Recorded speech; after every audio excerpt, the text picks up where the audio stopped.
Start je lah. Okay.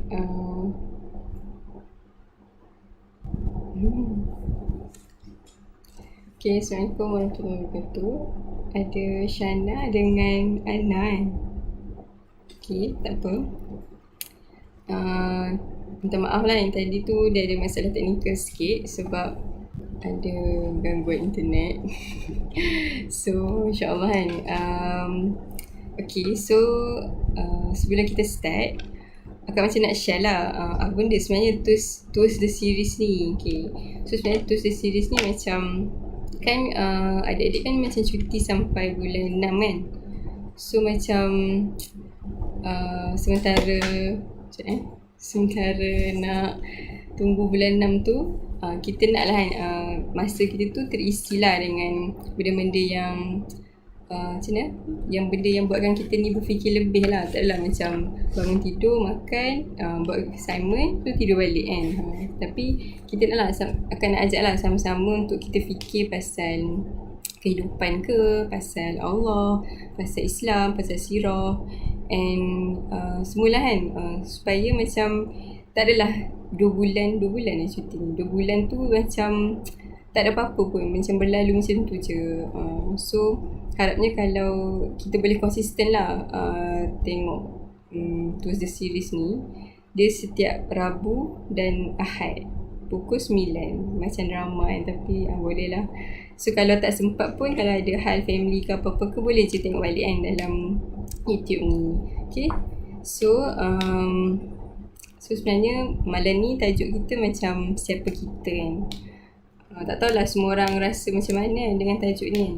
Tapi okay, sebelum kita start, akan nak kita buat satu aktiviti, boleh? Okay, so aktiviti dia semua orang buka phone, lepas tu kita tengok dekat contact list kita. Cuba tengok kan, secara kita scroll kan, apa contact list yang paling banyak sekali kita ada. Maksudnya macam kita set nama orang tu dengan label apa, macam tu. Macam ni akak punya lah.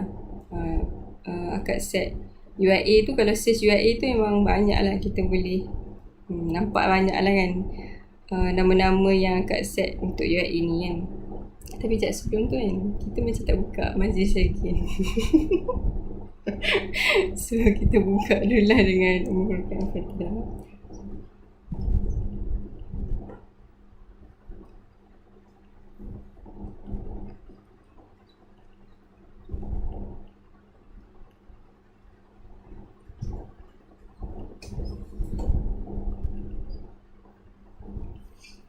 Okay, so balik kepada aktiviti kita tadi kan.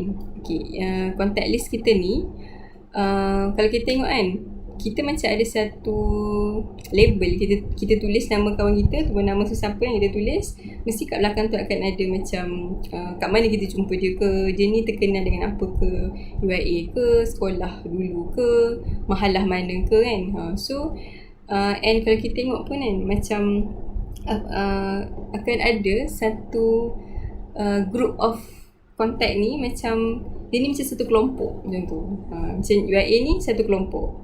Lepas tu kalau macam family, satu kelompok pula kan. Yang kita save nama dia macam satu kelompok macam tu lah. So sebenarnya macam kelompok-kelompok ni, dia macam at one point kita rasa macam kita belong ke dalam kelompok yang ni. Contohnya macam UIA kan, kalau kita macam banyak, kita punya contact list yang kerap kita contact tu banyak UIA ke, so maksudnya macam kita ni seolah macam adalah kaitan dengan kelompok tu, dengan group tu. Kita rasa belong tu lah dengan group tu sendiri kan. So macam setiap manusia ni dekat kehidupan ni kan, semua orang dia ada macam geng-geng dia tersendiri tau. Dia macam ada group dia sendiri. So mungkinlah kita dulu macam geng sekolah menengah kita kan, ada satu geng yang kita sangat rapat kan. Ataupun macam geng geng cousin-cousin macam tu kan, ataupun geng macam sekarang ni geng satu kos tu, itu semua geng kita, ataupun satu bilik tu, itulah geng-geng kita kan, yang kita selalu sembang, yang selalu cerita masalah lah apa-apa lah kan. So geng-geng ni kita macam kita macam ada satu keterikatan dengan ahli-ahli dalam geng tu. Kita macam ada satu perasaan yang kita belong tu kepada geng tu sendiri kan. So pernah terfikir tak apa yang buatkan kita rasa dekat dengan orang-orang yang dalam geng yang sama tu? So mungkinlah kan macam contoh macam dulu masa kat sekolah kan kita ada macam sport house kan, macam ada rumah sukan kan, macam ni rumah kuning, rumah biru kan. So kalau kat sekolah akak lah, kalau selalunya rumah sukan ni dia akan rasa macam rapat tu bila hari sukan lah kan. Tapi kalau kat sekolah akak sepanjang tahun tu dia akan macam mana, apa-apa sikit je rumah sukan, even kita orang punya asrama pun bilik macam ni, tempat tinggal kita orang semua tu ikut rumah sukan juga macam tu kan.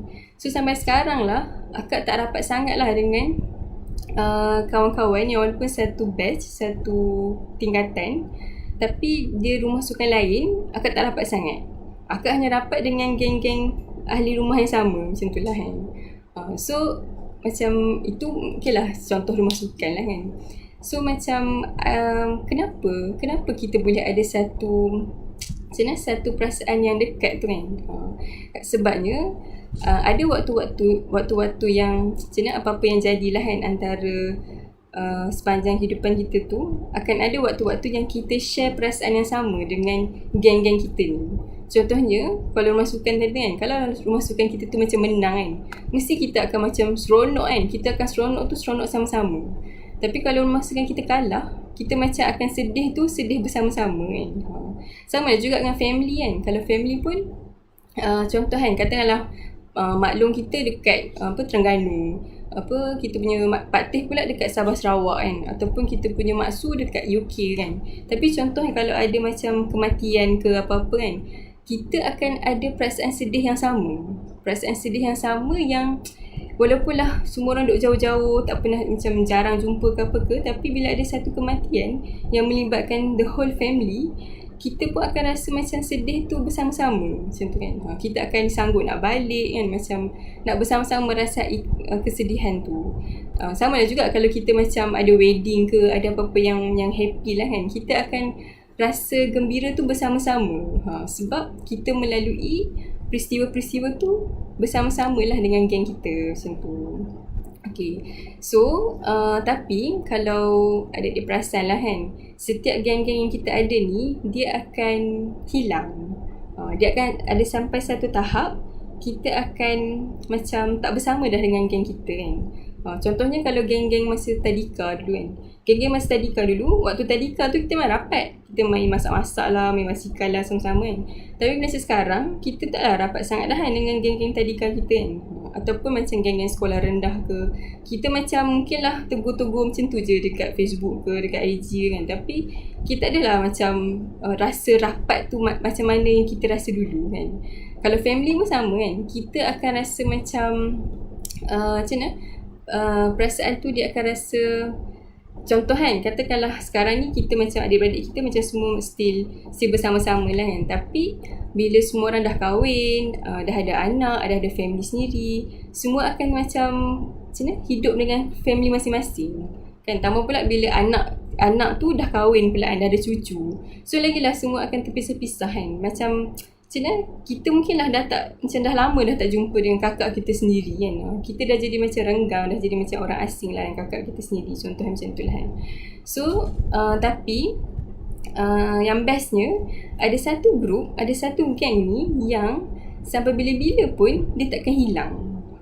Dia macam jadilah apa pun, geng ni dia akan sentiasa ada daripada zaman Nabi Adam sampailah sekarang, sampailah kiamat nanti, sampailah dekat akhirat nanti, geng tu still ada macam tu. So agak-agak geng tu apa kan? Kalau tahu jawapan, kita tulislah kat komen tu, geng tu geng apa kan. Okay. So sebabkan dia lagging, akak teruskan je lah kan. So geng tu mestilah geng Muslim. Kita ni as Muslim. Maksudnya contoh kan zaman Nabi Adam tu, Nabi Adam tu Muslim Nabi Idris pun Muslim, Nabi Nuh pun Muslim. Sampailah ke zaman Nabi Musa, Nabi Isa, Nabi Muhammad, sampailah ke kita sekarang, kita ni dalam geng Muslim. Which sebenarnya kita patut lagi rasa belong tu lah dengan geng Muslim ni kan, sampailah hari akhirat nanti kan. Sebab apa? Sebab geng Muslim ni dia tak akan hilang. Walaupun lah kita macam tak pernah jumpa pun kan, Nabi Adam lah tak pernah jumpa Nabi Muhammad ke, tapi macam mana, perasaan keterikatan tu dia ada dalam hati kita. Tapi mungkinlah kita tak rasa lagi sekarang kan. So contoh kan, okay, kita ambil satu contoh lah kan. Siapa yang kita rasa macam dia ada ciri-ciri seorang Muslim lah dekat dia ni, macam Muslim yang kita nampak lah dia ni memang Muslim lah. Okay. Mungkinlah kita ambil contoh Mufti wilayah kan, dia Menteri Agama sekarang kan, Mufti wilayah sekarang. So kalau kita nampak dia, kita akan nampak dia as apa, dia ni orang yang macam mana. Mungkinlah kita akan nampak dia ni orang yang macam kuat baca Quran, dia ni orang yang mungkin dia akan selalu bangun tahajud kan, dia mesti dia akan jagalah solat dia kan, solat sunat dia, solat wajib dia semua mesti dia jagalah kan. Ataupun dia ni jadi orang yang suka ajak orang kepada kebaikan, macam dia takkan buatlah benda-benda yang Allah larang ke semua kan. Dia macam akhlak dia jaga kan. So kita tengok dia, kita memang terus nampak dia ni memang ada ciri-ciri seorang Muslim lah dekat dia macam tu. Tapi kalau kita nak compare kan, ciri-ciri yang kita sebut-sebut tadi tu ada tak dekat kita? Sebabnya kita kan macam nak masuk ke dalam geng yang sama kan. Kita geng lah dengan Mufti ni sendiri kan, sebab kita sama-sama Muslim dengan dia kan. So kalau kita nak masuk geng yang sama, macam apa yang dia lalui sepatutnya samalah dengan apa yang kita lalui. Maksudnya apa perasaan dia kepada Islam tu, perasaan dia kepada Allah tu, macam mana dia kenapa dia boleh ada satu perasaan yang sungguh-sungguh nak jaga solat dia. So samalah dengan kita pun sepatutnya. Kita pun patutlah ada perasaan yang aku memang sungguh-sungguh nak jaga solat aku, nak jaga Al-Quran aku, nak jaga qiyamul lail aku, semualah kan. Aku nak ajak orang kepada kebaikan. Aku kalau boleh tak naklah buat benda-benda jahat ni semua kan. Aku nak tinggalkan dah kan. So mungkinlah sebab tu kan, kalau kita masih lagi ada renggang ciri-ciri tu macam mungkin ada yang sama, mungkin ada yang tak sama macam tu kan. Tapi mungkin sebab itulah kita tak rasa belong sangat dengan grup Muslim ni sendiri. Kita tak rasa belong sangat dengan geng-geng Nabi-Nabi, geng-geng sahabat-sahabat kan, geng-geng orang-orang hebat dulu kan. So macam mana kalau kita ada perasaan yang sama, kita akan boleh rasa lah kan apa derita-derita yang umat-umat Islam tengah lalui sekarang kan. Contoh macam dekat Palestin, dekat Syria kan. Waktu bila kita tengok berita-berita macam ni, waktu kita nampak kan berita-berita macam ni, perasaan kita bukanlah perasaan yang macam bersyukurlah Malaysia ni aman, tak ada perang macam ni kan. Bukan perasaan macam tu tau. Perasaan kita mestilah kita rasa yang aku kena buat something untuk tolong diorang. Diorang ni adalah geng aku, diorang ni adalah macam family kita sendiri kan. Macam mana tadi kita bila kita ada kematian, kita macam sedih sama-sama, bila ada wedding kita happy sama-sama. So sama kan, sebabkan kita ni ada satu perasaan yang kita ni satu geng, kita ni satu group, kita belong kepada grup yang sama. So patutnya kita adalah perasaan yang sama bila kita nampak diorang ni tengah susah. Sedangkan kita macam boleh pula macam duduk senang lenang kat sini kan. So dia bukanlah setakat humanity kan, tapi dia perasaan dia lebih kepada aku Islam dan kau pun Islam. So aku ni nak bersama-sama lah merasai susah dan senang tu kan. So mungkinlah perasaan ni kita dah macam mana, waktu ni sekarang kan Islam tengah jatuh kan. Tapi kita dulu tahu kan yang Islam ni pernah naik kan. Islam ni pernah jadi hebat. Islam ni pernah conquer the world kan. Dia macam kita ada tak perasaan yang banggalah dengan orang-orang Islam yang hebat ni. Kita rasa macam apa yang kalau kita contoh kan, kalau kita study sirah kan, kita tahu je yang teknologi-teknologi yang ada sekarang ni semuanya macam dia punya titik tolak dia adalah daripada orang-orang Islam sendiri kan. Orang Islam sendiri yang mengkaji, yang jumpa dia punya teori-teori tu dan dikembang-kembangkan kan. Tapi mungkinlah kita tak rasa sangat pun bangganya jadi orang Islam tu, sebab satu, kita pun tak tahu pasal sejarah-sejarah ni, kita pun tak tahu pasal kegemilangan Islam ni kan, the golden age of Islam ni. Dan satu lagi, mungkinlah kita pun tak rasa yang kita belong tu dalam grup Muslim. Kita rasa tu dekat Arab je tu dekat zaman dulu, tu zaman apa, zaman lama-lama dulu. Kita sekarang dah zaman 2020 kan. So macam kita rasa gap lah dengan orang Islam tu sendiri kan. Padahal kalau kita ni satu geng, patutnya kita ni macam mana, kita rasalah kita ni keterikatan kita tu akan adalah bersama-sama kan. Walaupunlah dia ni zaman lain, walaupunlah dia ni macam kita tak pernah jumpa dia ke apa kan, kita patut rasalah perasaan yang bangga bersama-sama dan sedih bersama-sama tu kan.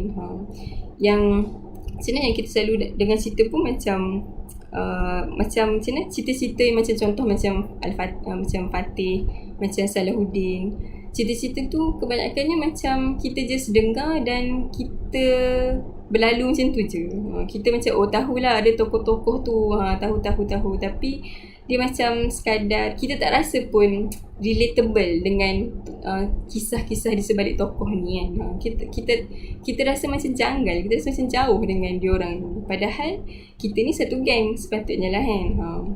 So macam mana, macam bila kita faham benda ni kan, kita pernah tak terfikir, so jadi Muslim tu sebenarnya apa? Menjadi seorang Muslim tu, maksud Muslim tu sendiri adalah apa kan? So kita tengok kan surah Al-Baqarah ayat 131. Okay, so dekat sini dia kata, akan baca dia punya terjemahan kan. Ingatlah ketika Tuhannya berfirman kepadanya, serahkanlah diri kepadaku wahai Ibrahim.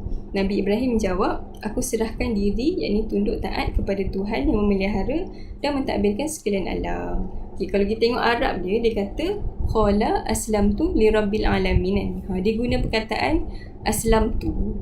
Kat situ apa dia punya root word dia kan.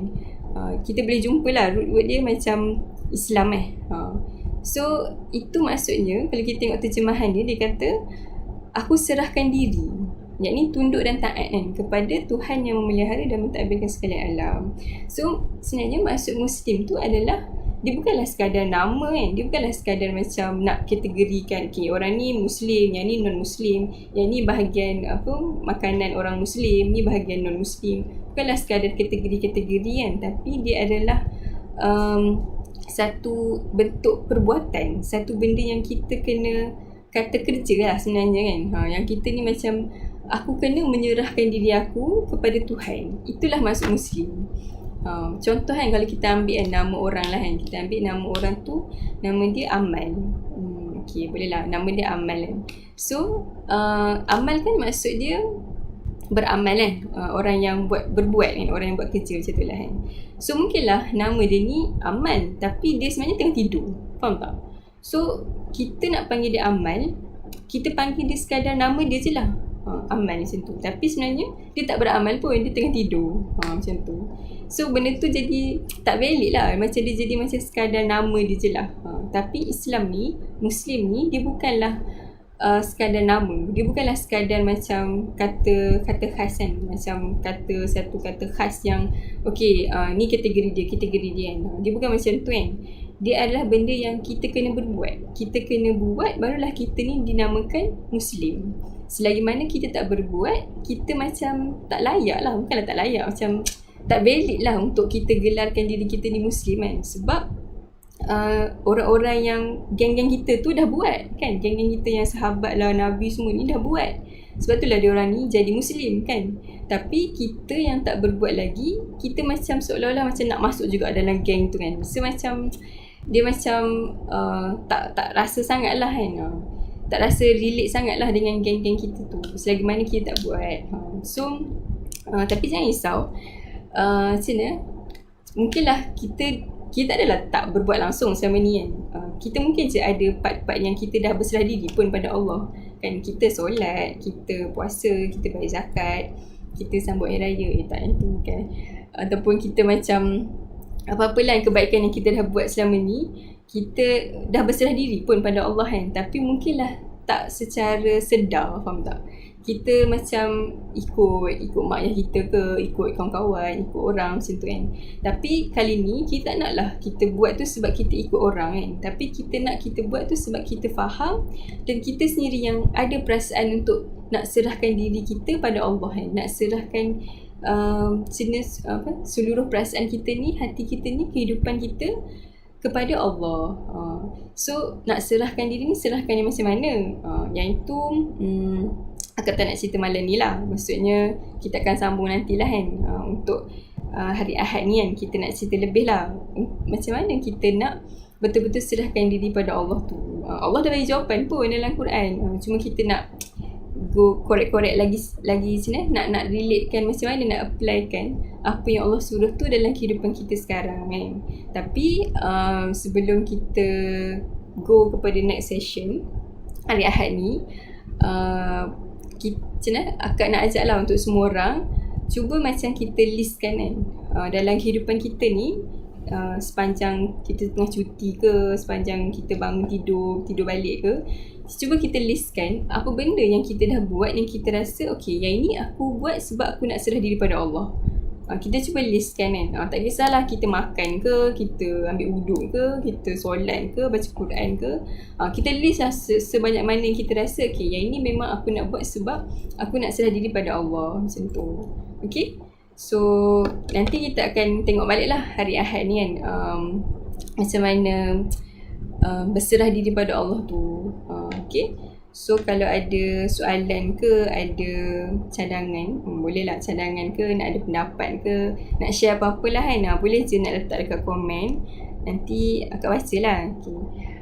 Ataupun macam nak share dekat orang lain, boleh ke share kat orang lain, tak apalah tu nantilah kan. Okay, so okay, tu je untuk malam ni.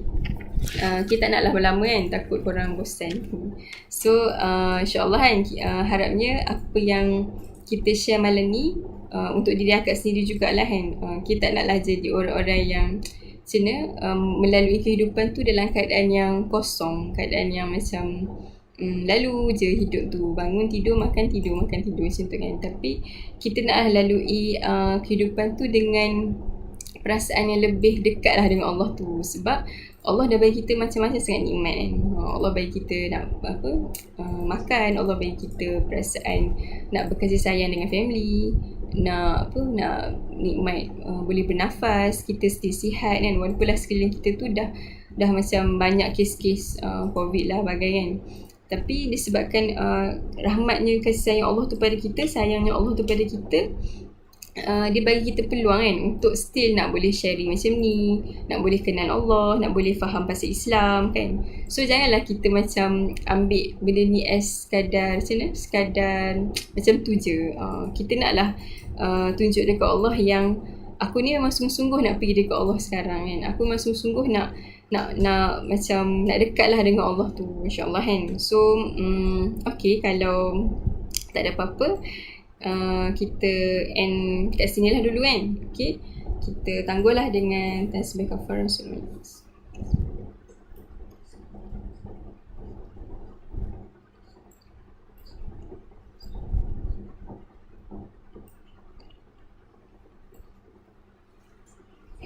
Okay, bye. Assalamualaikum.